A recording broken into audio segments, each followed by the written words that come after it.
할렐루야, 반갑습니다. 9월 29일 목요일 새벽 묵상 나오신 여러분들 우리 주님의 이름으로 환영합니다. 오늘도 말씀 묵상하면서 하나님께 더 가까이 나아가고 또 하나님을 더 알게 되는 귀한 새벽 시간 될 수 있기를 소망합니다. 우리 찬송가 299장 하나님 사랑은 같이 부르겠습니다. 우리 4절까지 있는데 1절 2절만 먼저 하시겠습니다. 299장 하나님 사랑은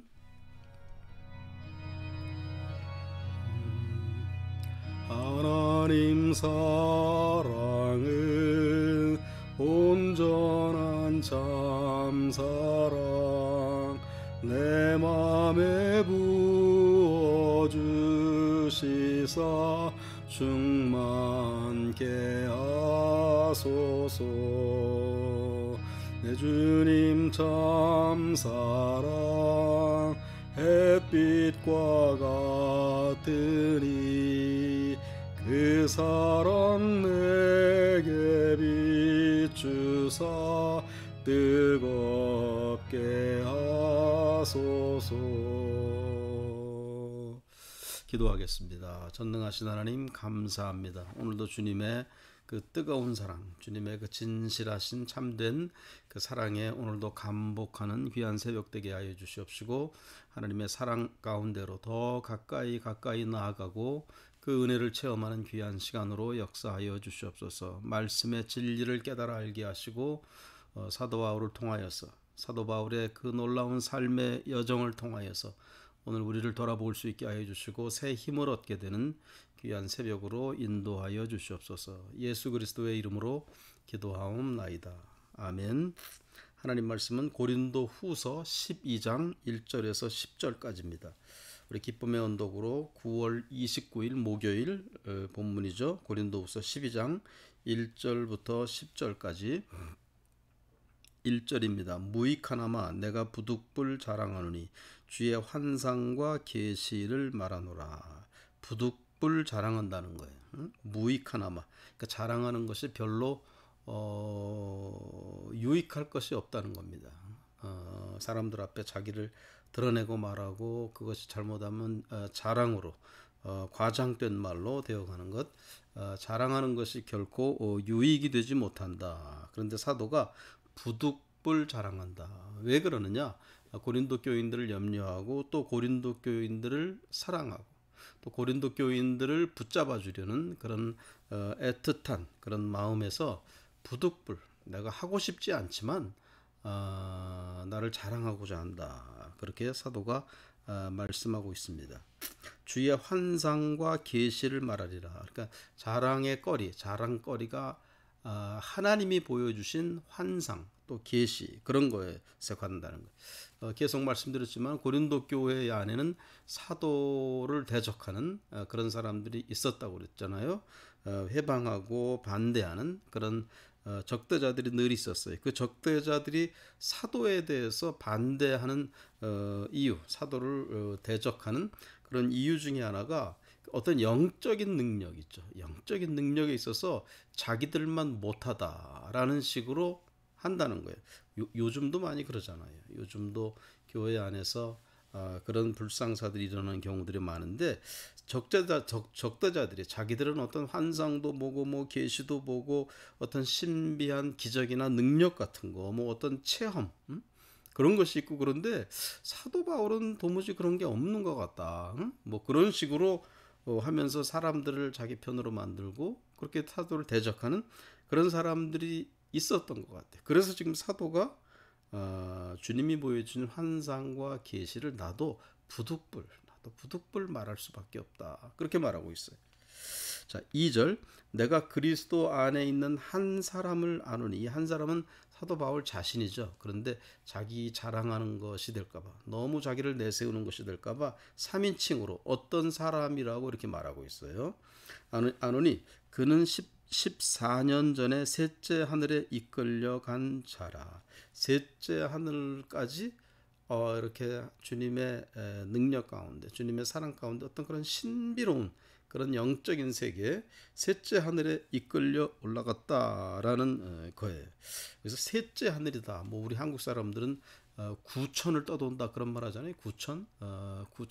천이 하늘이 9개 단계가 있다라는 말에서 구천을 떠돈다 이런 말하고 그러는데 여기서 셋째 하늘이라는 것은 어떤 삼위일체 삼이라는 숫자가 어떤 완전체를 가리키는 그런 숫자잖아요. 그래서 셋째 하늘이다 그러면 어떤 하늘, 하나님의 임재의 어떤 완전한 공간, 완전한 그곳, 어떤 최고 완벽한 그런 하늘, 그런 어떤 영적인 세계에 다함이 없는 그런 완벽한 그런 하늘, 그런 곳을 말한 거예요. 거기에 이제 이끌려 올라갔다는 거예요. 괄호하고 그렇게 말합니다. 그가 몸 안에 있었는지 몸 밖에 있었는지 나는 모르거니와 하나님은 아시느니라. 사도 바울이 몸 밖에 있었는지 몸 안에 있으면서 자기를 의식하고 있었는지 그거 자기는 모르겠다. 그러나 하나님은 아신다라고 하면서 이런 신비 체험의 증인이 하나님이시다라고 말씀하고 있어요. 내가 이래, 내가 봤어. 이것이 아니라 하나님이 증인이시다라는 하나님은 아시느니라 그렇게 말하고 있습니다. 3절 내가 이런 사람을 아노니 여기도 똑같이 또 같은 말이 나오죠. 그가 몸 안에 있었는지 몸 밖에 있었는지 나는 모르거니와 하나님은 아시느니라. 그러니까 이 신비 체험이 바울 주도적으로 바울이 어떤 어떤 대단한 기도를 하고 어떤 바울의 어떤 자기 인간적인 어떤 바울 자기 주도적으로 되어진 신비 체험이 아니고 하나님의 주권적으로 하나님이 붙잡아 주시고 하나님이 긍휼히 여기시어서 하나님이 뜨겁게 사랑해 주시어서 그런 신비로운 그런 셋째 하늘에 끌려 올라갔다는 거예요. 그러니까 바울이 자기가 거부할 수 없는 자기가 이렇게 어떤 불가항력적인 그런 어떤 하나님의 주권적인 강력한 힘에 의해서 이끌려 올라가서 셋째 하늘에 올라가서 보았다라는 그런 말씀이죠. 4절 그가 낙원으로 이끌려가서 말로 표현할 수 없는 말을 들었으니 사람이 가히 이르지 못할 말이로다. 어떤 신비로운 언어 그것을 들었다는 거예요. 들었기 때문에 또 그것을 함부로 이렇게 내뱉을 수 없는 함부로 전할 수 없는 그런 말이라는 거예요. 거짓 사도들 같은 경우에는 자기가 한 그런 어떤 신비 체험이나 그런 어떤 계시라고 들은 그런 말이나 이런 것에 대해서 막 자랑하고 그러면서 자기들을 더 이렇게 내세우고 사도 바울을 깎아내리고 아마 그랬던 것 같아요. 그러나 사도는 내가 그것을 들었지만 너무나 말로 표현할 수 없는 그런 말. 그래서 내가 가히 이룰 수 없는, 너희들에게 말할 수 없는 그런 것을 내가 보았다. 그런 것을 들었다라는 그런 말씀. 이 말 속에는 사도 바울의 체험이 정말 참된 체험이라는 거죠. 진정한 하나님의 주도하심, 진정한 하나님의 은혜, 은사 가운데 체험된 그런 것이라는 거예요. 그래서 자랑할 것은 못 되는 거예요. 자랑할 것은 못 돼. 그러나 어떤 정한 때가 되면은 하나님이 보여주시고 하나님이 말씀하신 계시기 때문에 어떤 정한 때가 되면 드러나게 되겠죠. 드러나게 됩니다. 그러나 바울이 일부러 막 나타나서 내가 이런 거 보았어 그렇게 말할 수는 없다. 이게 참된 체험입니다. 오늘날도 이거 봤다 막 그런 경우들이 많은데 우리가 조심해야 돼. 그것에 대해서 내가 말하거나 어떤 사람이 말한 것을 유튜브에서 보거나 할 때 많이 조심하고 분별하셔야 되는 그런 겁니다. 사도는 내가 말할 수 없다. 그러나 나는 하나님이 그렇게 나를 이끌어 올리셨다라는 것을 확신하고 있어요. 자, 5절 내가 이런 사람을 위하여 자랑하겠으나 나를 위하여는 약한 것들 외에 자랑하지 아니하리라. 사도가 자랑하고자 하는 것은 나의 약함을 자랑할 뿐이다. 그거예요. 6절 내가 만일 자랑하고자 하여도 어리석은 자가 되지 아니할 것은 내가 참말을 함이라. 그러나 누가 나를 보는 바와 내게 듣는 바에 지나치게 생각할까 두려워하여 그만두노라. 잘못하면 자기가 정말 참말 신비 체험 하나님의 그런 셋째 하늘에 올라간 그것은 정말 참말인데 그것을 자랑하지는 않겠다. 왜냐하면 그것으로 인해서 잘못하면은 사도 자신에 대해서 지나치게 생각하고 너무 바울에 대해서 너무 이렇게 과대 포장될 수가 있고 그런 위험성에 빠지기 때문에 하나님의 영광을 드러내고 하나님이 주도적으로 하신 거기 때문에 그분의 높여야 되는데 잘못될까봐 그만둔다. 그런 말씀입니다. 자, 7절. 여러 계시를 받은 것이 지극히 크므로 너무 자만하지 않게 하시려고 내 육체의 가시 곧 사탄의 사자를 주셨으니 이는 나를 쳐서 너무 자만하지 않게 하려 하심이라. 하나님이 너무 큰 계시를 하나님이 주셨기 때문에 그것으로 인해서 교만에 빠질 수가 있잖아요.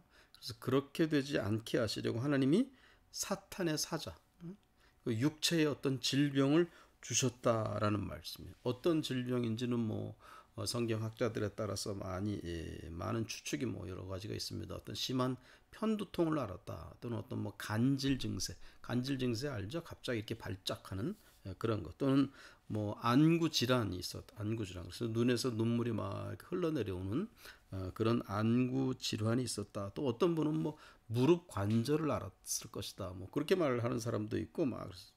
그러나 그것이 정확히 뭔지는 몰라요. 그러나 그런 어떤 육체의 가시를 주신 이유는 알죠. 왜 하나님이 그런 육체의 가시를 주셨는지 그 이유는 너무 자만하지 않게 하시려고, 교만함에 떨어지지 않게 하시려고, 영적으로 신비한 체험, 그거 자랑하면은, 그거 막 간증한다고 하면은 막 수많은 사람들이 막 구름대로 때같이 몰려오고, 막 바울의 이름이 막 갑자기 드높여지고 막 리더십이 막 서게 될 것 같고, 그렇게 자랑할 수 있을 것 같은데 자랑하지 못하도록 육체의 가시를 주었어요. 만약 여러분 생각해 보세요. 만약에 그 질병이 간질이라고 해봐요. 막 어떤 신비 체험했다고 막 하다가 갑자기 발작이 일어나가지고 막 거품을 물고 막 쓰러졌다 그러고요. 얼마나 보기에 추한 그런 모습입니까? 응? 그래서 하나님이 가시를 주시는 거예요. 하나님의 사랑하시기 때문에. 자, 8절. 이것이 내게서 떠나가게 하기 위하여 내가 3번 주께 간구하였더니, 그러니까 그 육체의 가시, 그거 고쳐달라고 하나님에게 3번을 간구했다. 뭐 3번이라는 건 정확히 1번, 2번, 3번 딱 기도하고 말았다, 그런 말이 아니라 앞에서도 말씀하셨듯이 3이라는 숫자는 어떤 완전 숫자예요. 할 만큼 충분히 예수의 이름으로 간절히 그렇게 기도했다는 거예요. 그러나 하나님이 들어주시지 않았어요. 들어주지 않았다기보다는 완전 3번 구했는데 하나님이 어떤 것을 보여줬는데 어떤 완전한 응답으로 하나님이 주셨다라는 그런 의미예요. 자, 어떤 응답이냐? 9절에 나옵니다. 나에게 이르시기를 내 은혜가 내게 족하도다. 이는 내 능력이 약한 데서 온전하여 짐이라. 하나님이 그 정도면 너 족하다. 그런 신비 체험이 있지만은 내 육체도 그런 가시가 있는 것, 하나님 당신의 뜻이다. 사도 바울이 고쳐달라고 했잖아요. 근데 하나님의 응답은 예스 하고 고쳐주신 것이 아니라 노 하고 고쳐주지 않으셨어요. 그러니까 우리가 기도했을 때 여러분 뭐 많이 아시고 계시겠지만 우리 기도 생활에 있어서 응답은 예스 또는 노, 그것도 응답이에요. 또는 기다리게 하시는. 하나님의 응답은 이렇게 3가지로 이렇게 나타납니다.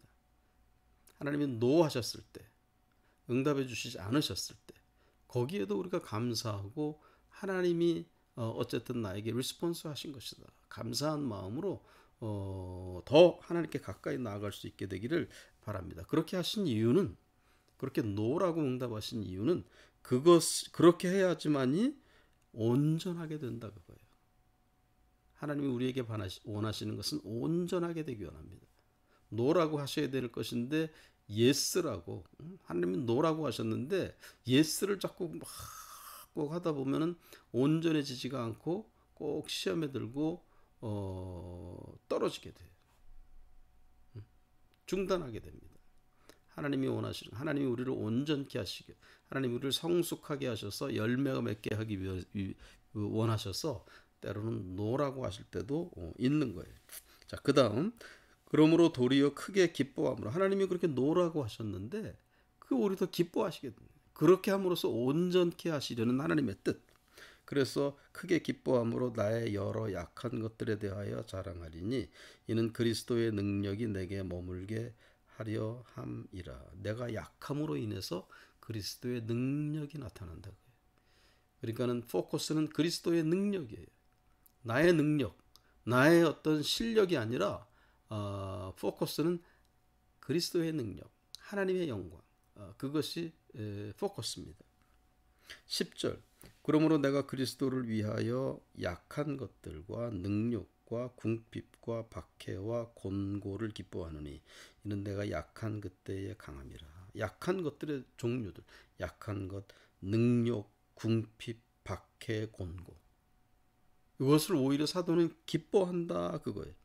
이런 것들을 통하여서 이런 어려운 고통, 약한 것들을 통하여서 사도의 삶이 깎여지고 다듬어지고 성숙하게 되고 열매가 돋게 되고 하나님의 영광을 드러내게 되고 온전케 되어지는 그런 거예요. 그러므로 여러분, 우리 삶에 의미 없는 고난이라는 없습니다. 하나님이 노하셨을 때 의미 없이 하나님이 그냥 노하신 것은 없어요.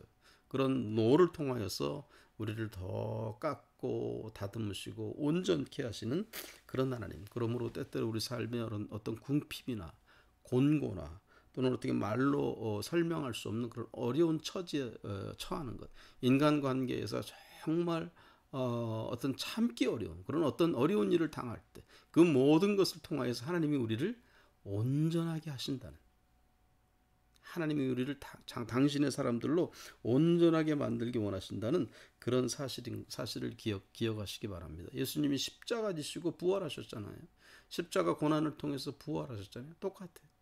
성경의 많은 위인들, 요셉이나 다니엘이나 욥이나 그 주님의 그 예언자들, 예레미야, 이사 이런 예언자들, 또는 뭐 한나, 룻 이런 성경에 나오는 많은 예언자들이 약해지고 고난에 빠지고 사람의 눈으로, 인간적인 눈으로 볼 때 실패자로 낙인 찍어지고, 그러나 그런 것을 통해서 하나님은 부활의 영광을 보고 온전케 하시고 하나님 당신의 영광을 드러내게 하시고 오늘 그런 귀한 진리를 깨닫게 되시는 새벽 시간 되시기를 바랍니다. 우리가 약해질 때 오히려 우리 약함을 통해서 그리스도의 능력이 나타나고 하나님의 놀라우신 섭리가 나타난다는 사실을 꼭 기억할 수 있게 되기를 축원드립니다. 기도하겠습니다. 전능하신 하나님 감사합니다. 우리 삶에 이해할 수 없는 어려운 일이 닥치고 고통이 오고 고난과 궁핍함과 때로는 참 힘겨운 그런 순간들이 많이 닥쳐올 때 그것을 통하여서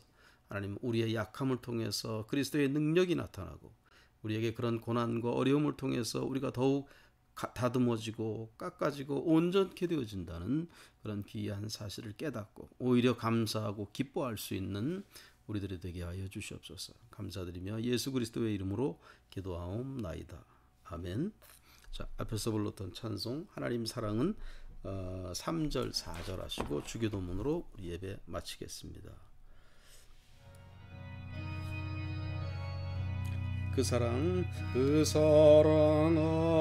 앞에는 풍파도 그치며 어두운 밤도 하나리 그 힘이 크도다. 하나님 사랑은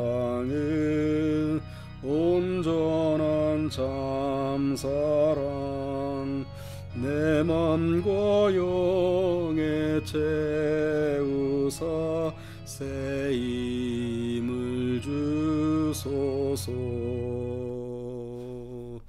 아멘. 아멘. 주기도문 하시겠습니다. 하늘에 계신 우리 아버지여, 이름이 거룩히 여김을 받으시오며 나라가 임하옵시며 뜻이 하늘에서 이루어진 것 같이 땅에서도 이루어지이다. 오늘날 우리에게 일용할 양식을 주시옵고 우리가 우리에게 죄 지은 자를 사하여 준 것 같이 우리 죄를 사하여 주시옵고 우리를 시험에 들게 하지 마시옵고 다만 악에서 구하옵소서. 대개 나라와 권세와 영광이 아버지께 영원히 싸움나이다. 아멘. 감사합니다. 내일 금요일 5시 반에 또 뵙겠습니다. 샬롬. 고맙습니다.